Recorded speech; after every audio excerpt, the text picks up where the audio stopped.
Hi everyone, my name is Angela and welcome back to my YouTube channel. When I was getting out of a reading rut a couple of years ago, I decided to start reading some classic children's literature, just to kind of pepper it in amongst all the other things I was reading at the time. I think for me, I was looking for something that was a bit light-hearted and maybe a little magical, and it ended up being such a rewarding experience that I've carried it on to this year, and I have quite a few books that I'm going to try and read this year, and I'm going to share with you some children's books I read last year. When I was growing up, the types of literature that I read was Roald Dahl, whether it was the BFG and Matilda, these sort of things.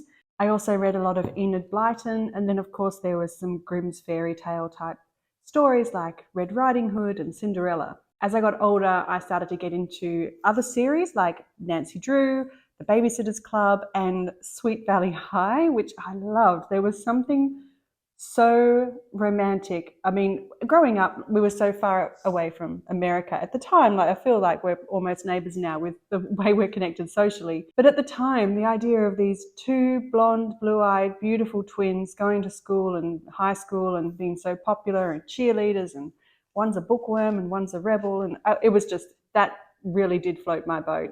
So those are the sorts of things that I read. As a kid, I don't particularly remember sitting down and reading novels like unabridged versions of Alice in Wonderland, but I definitely read the abridged version, so I knew the story. And of course, growing up with Disney at that time, all the Disney movies that came out, which were lent from these classic children's stories, I definitely grew up with those. One of my favorite books as a kid, I must have been maybe 8 or 10 or something, that I still have to this day, is The Great Garden Adventure, which is Stories and Pictures by Terry Furchgott.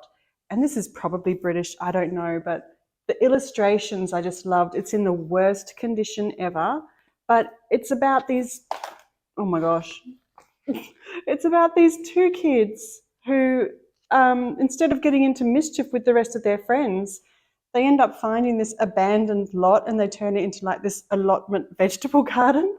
And I loved it. They went and bought all the seed packets with their pocket money and they grew things.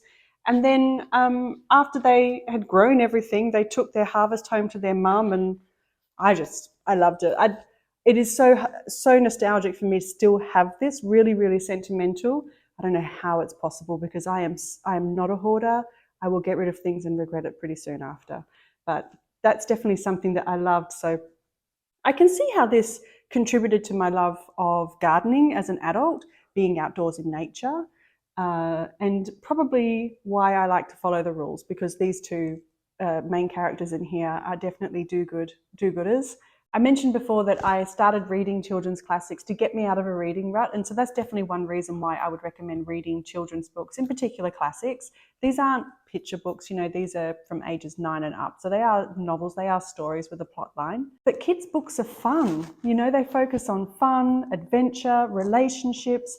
They don't have the same woes as adult books do. They're not worried about finances or politics or anything like that. So I really enjoy it for being almost a bit of an untethering from adulthood, where you can really experience just the adventure and lightheartedness of being a kid again. I mean, you don't have to have a grasp of a backstory to be whisked away to Neverland with Peter Pan or be on the farm with Charlotte in Charlotte's Web. Another reason I think I like children's books is probably the similar reason to why I try and read translations or books from other countries, is to experience different points of view and different experience. I want to read to learn new things and to experience different perspectives. And children's books allow you to do that in a cozy world that is probably sentimental because you've experienced it previously, but in an uplifting way with imagination and magic at times.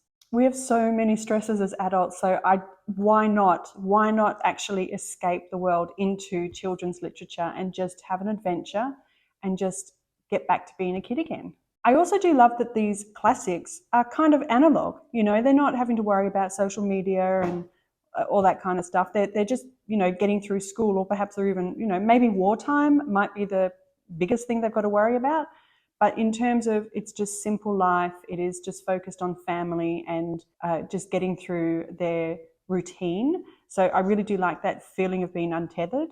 And another reason that I'm increasing my collection of children's books is because I have a grandson. He's 4 years old. I hope to have more grandchildren in the future, and I hope that I am known as that grandmother. My grandmother name is Gigi. I hope that I am known as the grandmother with the great collection. And if I have grandbabies scattered around here just reading books all day long, it would warm my heart like nothing else. So that is one reason why I'm trying to increase this. But it's also a great example, right, for kids to see that you're reading and that you've got this collection. It encourages them to do the same. And while these books are for like ages 9 and up, I am also adding in some other like really cute books for lower age groups, like this one, Winnie the Pooh Christmas Adventure. And I read this to my grandson all year round. We recently started reading Dr. Seuss with The Grinch at Christmas, and also Green Eggs and Ham, which he loves. So it's really a great way to connect with kids. I think it's going to increase my parenting skills. It certainly helped me when I was a parent. When I was actively parenting. So I think that it's a really great thing in being able to connect with children. So before I share with you what some of my upcoming reads are, I thought I'd share with you with some books that I have read to date that I would consider part of this project. And the first one that really got me going was The Secret Garden by Frances Hodgson Burnett. And this is a beautiful illustrated 3D copy. It really is lovely. But I knew The Secret Garden story. I don't think I had read it before, but I was very much able to remember the movie itself. And just the idea of being a kid and having a secret hideaway is one thing, but to have a secret hideaway that is an entire garden was something else. So this book has, it is beautiful and I do love it, but it was not the easiest thing to read just because of the format. So I think I want to look at maybe getting a paperback version of it or a smaller hardback to be able to read it again. I think it will be a spring read probably every year. I really did love the message in this. I loved the way it was written. I highly, highly recommend The Secret Garden. And then last year I picked up Wind in the Willows, and I read this as part of the Comfort Book Club with Miranda Mills, who's one of my favourite booktube YouTubers. I'll leave a card somewhere to her channel. And it was a comfort for me to go back to Wind in the Willows. I definitely read this growing up. I would have read abridged versions. I would have watched cartoons of Badger and Ratty and Toad getting up to absolutely no good. So I really did enjoy reading this one. This particular edition it's really pretty, and I know that there are a number of other books in this, like The Secret Garden and a few other ones that I've got here. But I don't know, I think I want to get something a little bit different. So that'll be another one I'll probably buy another edition of. And I don't know if I'll keep this or give it away, but that's definitely a favourite. All the characters and situations came rushing back as I started to read it. And it's a really good book to read from an adult's perspective. And then late last year, I read for the first time, A Little Princess by Frances Hodgson Burnett, who also wrote The Secret Garden. And again, I had seen this movie. I don't recall reading the book. And if reading Pride and Prejudice taught me anything, which I mentioned in my February reading wrap-up, was that I thought I knew the story really well because I had seen 2 adaptations of it on TV and movie. And if that taught me anything, it was that the book is always going to give you more information, so it's always worth trying it out. So when I read this, I was just really, really captivated by it. A Little Princess is really heartbreaking at times, but Sarah's courage and her resilience and her imagination just leapt off the pages, and I really, really enjoyed it. It was a story that I really did love, and I hope one day to have a granddaughter that I can read this with. And another one I read recently was Charlotte's Web by E.B. White. Now, I know I read this at some point as a kid, but it didn't come rushing back like Wind in the Willows did, but I certainly knew the story of Charlotte's Web. The story is so simple, so tender, really, really lovely. The fact that it's set on a farm is really that's my jazz. But when I finished it, I think I just took a deep breath and just sat there for a minute, like the stories of friendship in this and just being there for each other and, those things that when you're a kid, it's the most important thing are your relationships. This was a really good read. I enjoyed it from an adult perspective too. And I'm getting a little bit teary thinking about it. So if you haven't read it for a while, give it a go. This was a really nice edition. It had some illustrations in it, Wilbur doing his thing. But yeah, I'd recommend that one. And one that I don't have here is one that I've only read or listened to on audio, and that's the Little House on the Prairie series. I can't tell you how much I loved that story. I've listened to all the books. I think I only just recently listened to Farmer Boy for the first time late last year. But in terms of the Little House on the Prairie stories, I've listened to them multiple times, and I really do want to get the collection for myself. But the narration, the descriptions, the locations, the adventures were absolutely captivating. And the narration, the ones I listened to, I think it was Cherry Jones was the narrator. She was marvelous. It was really, really good. I realized that a lot of these books have some topics and some themes that can be problematic through today's lens, but I think it's important to read them for what they were at the time and, you know, have that understanding and that comprehension from today. But I really recommend it. And I'm looking for, I want to find the right book print series, but I mean, it's an old series and I'm in Australia and it's not exactly the most popular series in Australia. So it's a bit harder to find. So if you have any recommendations of a really beautiful selection of the Little House on the Prairie books, please let me know in the comments below because that is on my wish list. And then, of course, I shared this with you recently, which was Anne of Green Gables by L.M. Montgomery. I couldn't do a video on children's books without mentioning this, although I did include it in my wrap up for January. I just reread it. So many of you had commented on this particular book and saying that you really loved it as well. And you've really encouraged me to pick up the rest of the series. And I think there might be 8 books, right? There's a few. That's quite a coming of age story, but I'm currently rewatching the Anne with an E series, which is, I don't know why I stopped. It's so beautiful. And the cinematography and just like the colors of her eyes against her freckles, against her hair, the way they filmed it is just incredible. So I'm really enjoying that. Anne of Green Gables is a great coming of age story. It is a really good, in terms of imagination of children and allowing kids to be kids, I think is a really great message from Anne's story. Within reason, Anne needs some boundaries, but that's definitely another good one. And then the last one that I've read recently is Little Women by Louisa May Alcott. And I would not have put this into a children's classics category, but apparently it is. It's for, if you look at it online, it says that it's for ages 9 to 12 in terms of children's classics. But it was the first time I had read it. I had seen the movies, obviously, and read it for the first time a couple of Christmases ago. It was really transportive and I did enjoy it. Like I said, I like stories that are set in their time and you've got these different gender roles and social class issues and, you know, these things that I think people are escaping from these days, that you've got your labels and you've got to live by them. But Little Women also just helped me I tried to put myself in the shoes of living as one of 4 sisters, that would have just been my dream as a young girl. I have a brother and a sister. We're a fairly small knit family, but there's a bit of an age gap between some of us. So that was I think reading it really gave me that kind of experience of being one of 4 sisters, which is a great thing to take away. Their relationships with each other were just beautiful. I wasn't a fan of the original edition I bought, so I bought this new one. I really do love the William Collins vintage classics. William Collins classics books, and so this is another William Collins classic. I do like these editions in it, as well as the Random House vintage classics. I do like these sort of books. I like this size. They all line up so nicely on the bookshelf. But the Williams classics and the Penguin classics are some of my favorite ones. Okay, some of the books I have on my to-read list.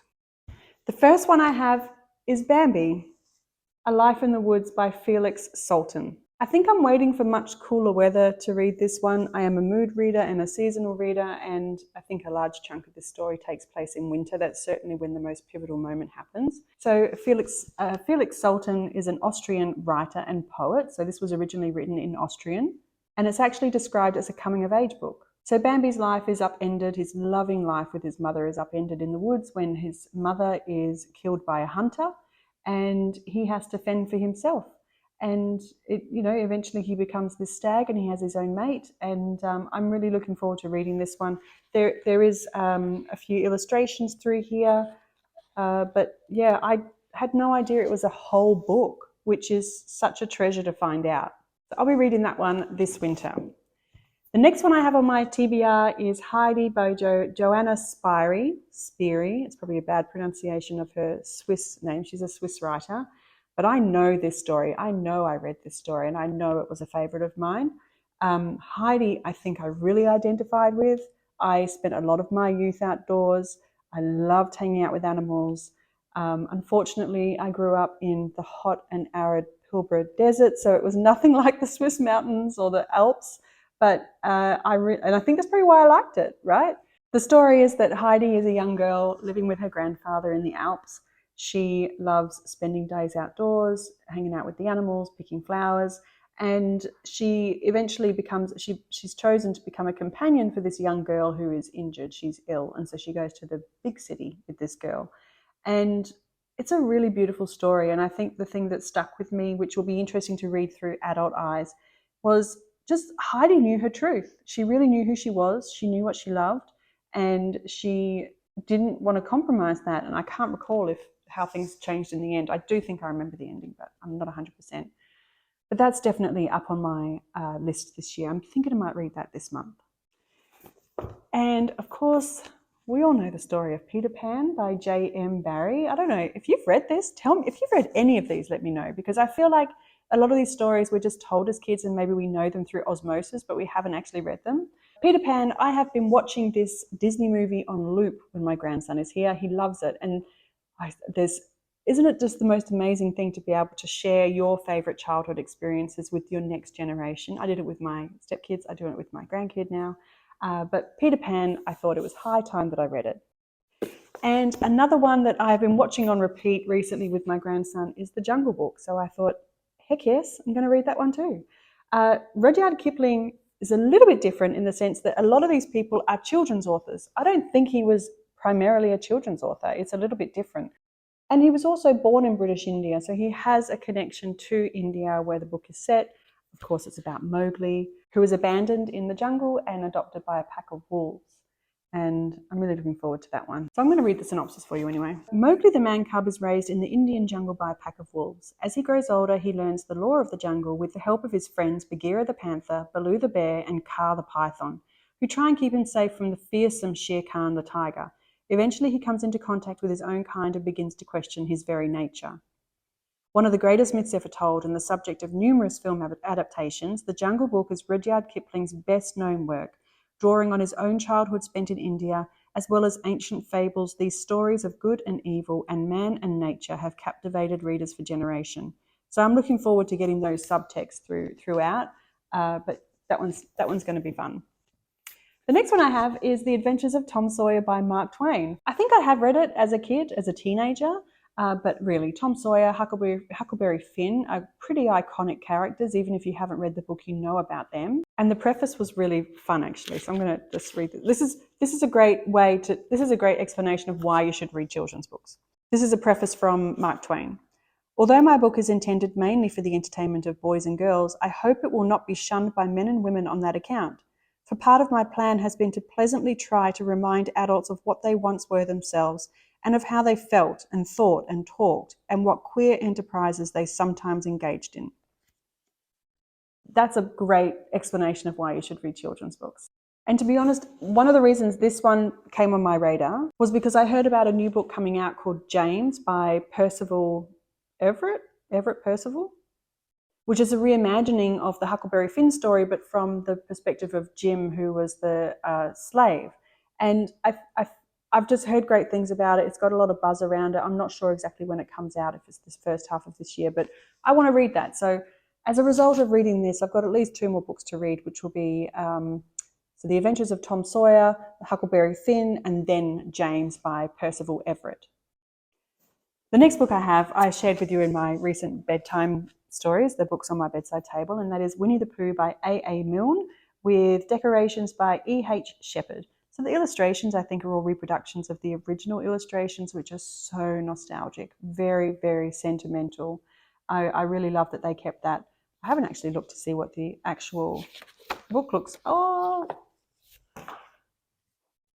without the cover. It's really pretty.